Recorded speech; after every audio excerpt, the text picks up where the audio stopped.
There's nothing more frightening in America today than an angry white man. Those are just some of the names for a racial stereotype that has haunted the collective imagination of white America since the nation's inception. The specter of the angry black man has been evoked in politics and popular culture to convince white folks that a big, bad black man is coming to get them and their daughters.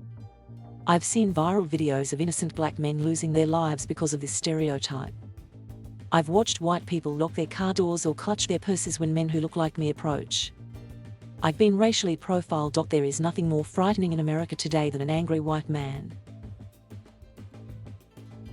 It's not the radical Islamic terrorist that I fear the most.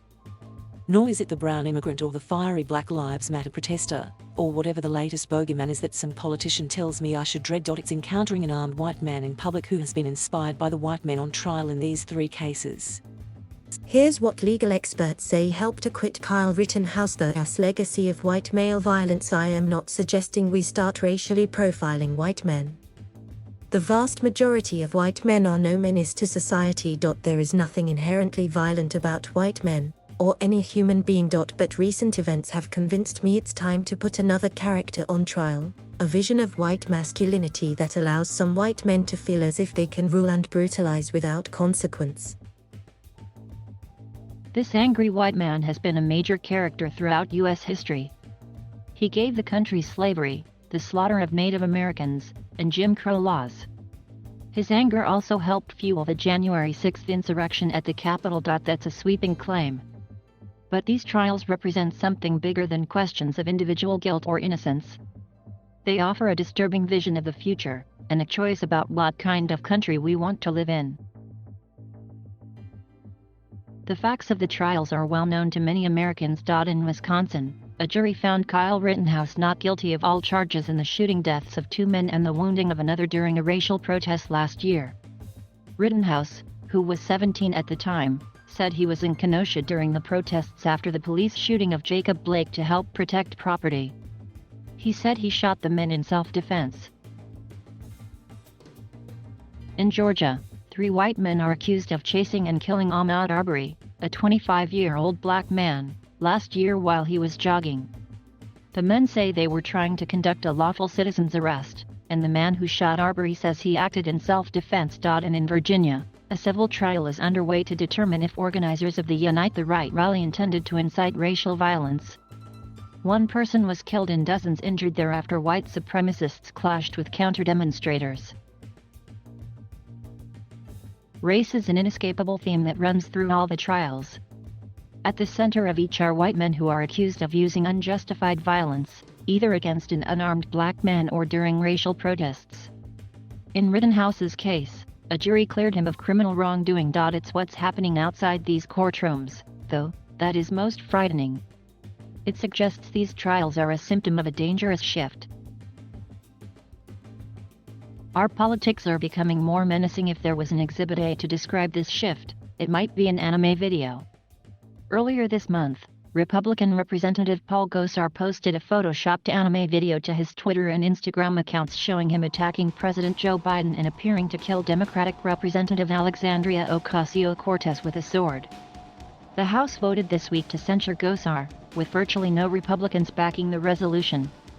Gosar took down the video after facing criticism but did not apologize, and later retweeted a post that contained the video. Trump's violent and sexist rhetoric has been well documented.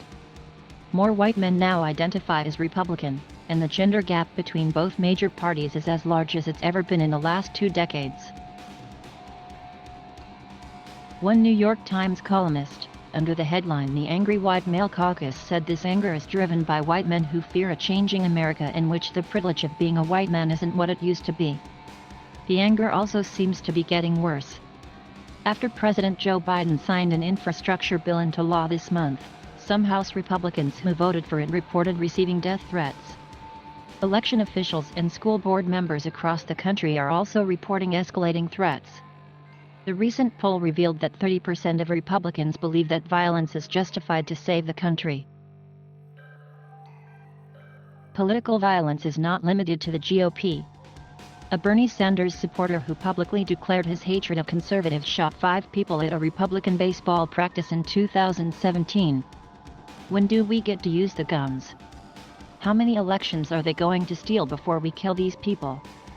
Add to this toxic political atmosphere another element, laws that not only protect white vigilante violence but, in some cases, seem to embolden vigilantes.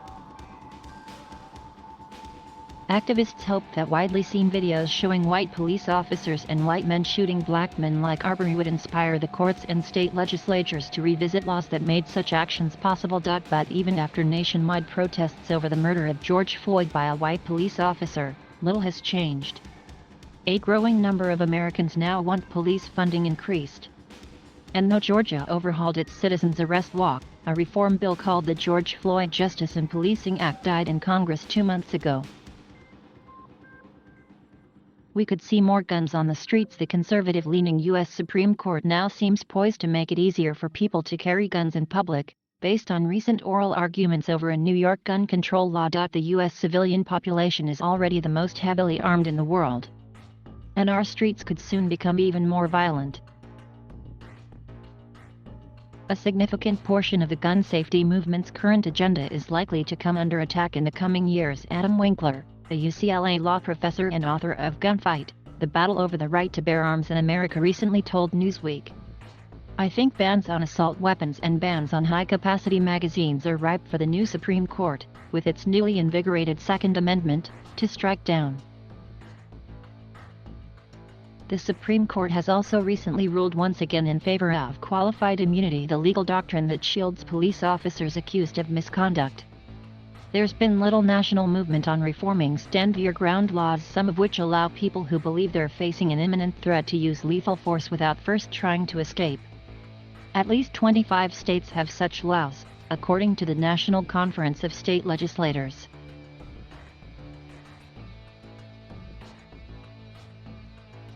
Thank you for watching. Please subscribe.